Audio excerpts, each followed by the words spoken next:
मैं ज्योतिष शास्त्र रमेश चौबे उपस्थित हूं आपके समक्ष लग्न से संबंधित कुछ विशेष ज्योतिषीय सूत्र को लेकर के। इसके पहले अपने पूर्व के वीडियो में मैंने आपको बताया कि लग्नेश आपके कुंडली में अलग अलग भाव में बैठ के कैसा आपको फल प्रदान करेंगे, और आज मैं आपके समक्ष 10 लग्न से संबंधित ज्योतिषीय सूत्र को लेकर उपस्थित हुआ हूं।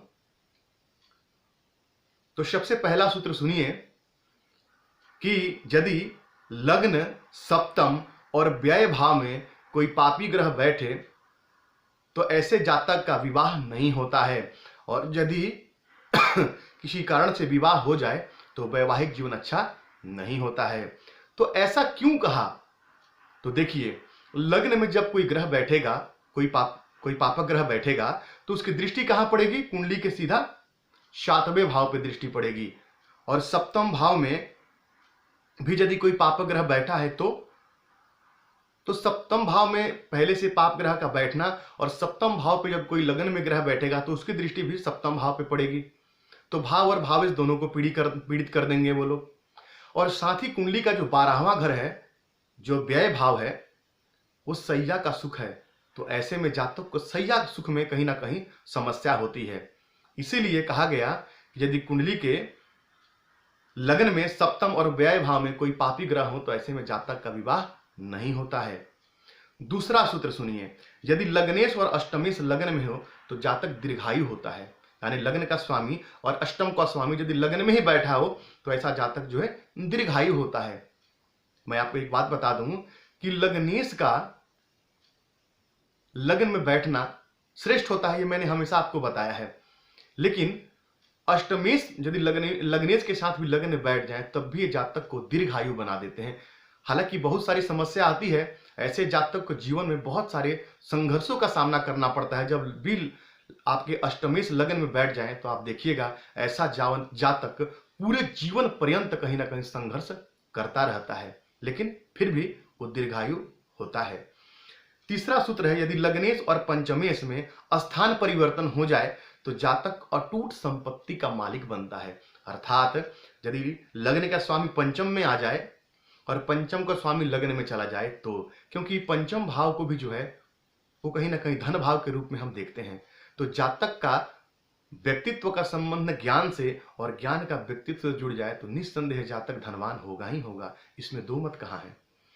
वहीं अगला सूत्र है कि यदि दूसरे तथा 7वें भाव के स्वामी लग्न में हो तो उत्तम विवाह का योग बनता है। अर्थात यदि धन भाव के स्वामी और सप्तम भाव के स्वामी दोनों ही लग्न में बैठा हो तो ऐसे जातक का उत्तम विवाह का योग बनता है। यानी ऐसा जो जातक या जातिका है उसका विवाह किसी बड़े घराने में होता है, हर प्रकार से समृद्ध परिवार में ऐसे जातक का विवाह होता है। तो ये भी बड़ा श्रेष्ठ सूत्र है। अगला सूत्र है, यदि लग्नेश बलवान हो या केंद्र या त्रिकोण में स्थित हो तो जातक दीर्घायु होता है। यानी कि यदि लग्न का स्वामी बलवान हो, केंद्र या त्रिकोण में बैठा हो तो जातक जो है वो कैसा होता है? तो दीर्घायु होता है।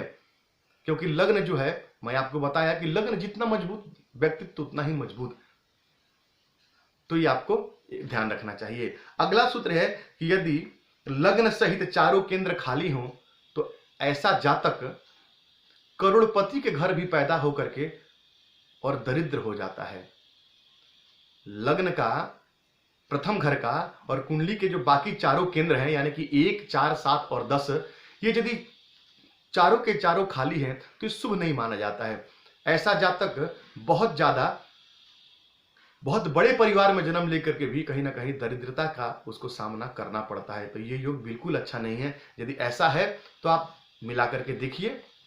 अगला सूत्र है कि यदि लग्नेश अष्टमेश के साथ लग्न के अतिरिक्त कहीं और बैठा हो तो जातक रोगी होता है। यानी लग्न का स्वामी यदि अष्टम के स्वामी के अलावा, लग्न का स्वामी और अष्टम का स्वामी लग्न के अलावा और यदि किसी और भाव में बैठा हो तो ऐसा जातक जो है वो कहीं ना कहीं रोगी होता है। लग्नेश और अष्टमेश, मैंने इसके पिछले भी आपको एक बताया था सूत्र में, लग्न का अष्टम का संबंध यदि लग्न के अतिरिक्त और भी कहीं हो तो ऐसा जातक बीमार रहता है, यानी शरीर से स्वस्थ नहीं रहता है। अगला सूत्र है, यदि उच्च का बृहस्पति लग्न में हो तो जातक जो है उत्तम विद्या प्राप्त करता है, यानी ज्ञानवान होगा, क्योंकि लग्न में बृहस्पति दिग्बली हो जाते हैं और ये कर्क लग्न की कुंडली में ही संभव है। यहीं पे बृहस्पति लग्न में जो है उच्च के होंगे और कर्क लग्न में जो कुंडली में बृहस्पति जो है वो कारक हो जाते हैं। तो ऐसा जातक निस्संदेह धनवान होता है, हर प्रकार से बुद्धिमान और ज्ञानवान होता है, इसमें कोई दो मत नहीं है।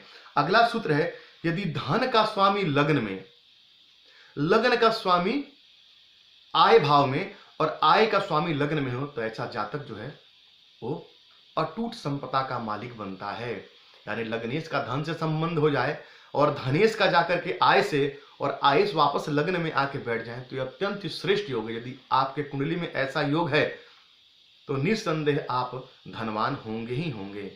अगला सूत्र है कि यदि लग्नेश लग्न में हो तो जातक जीवन भर सुख भोगता है, लेकिन बलवान स्थिति में होना चाहिए, डिग्री वाइज मजबूत होना चाहिए, शुभ ग्रह से दृष्ट होना चाहिए या तो किसी पाप ग्रह से दृष्ट नहीं होना चाहिए, पाप कर्तरी दोष में नहीं होना चाहिए, पाप पीड़ित नहीं होना चाहिए। तो यदि आपका लग्नेश लग्न में है तो ऐसा जातक जीवन भर जो है हर प्रकार के सुख को भोगने वाला होता है, अर्थात बड़ा ही श्रेष्ठ योग है।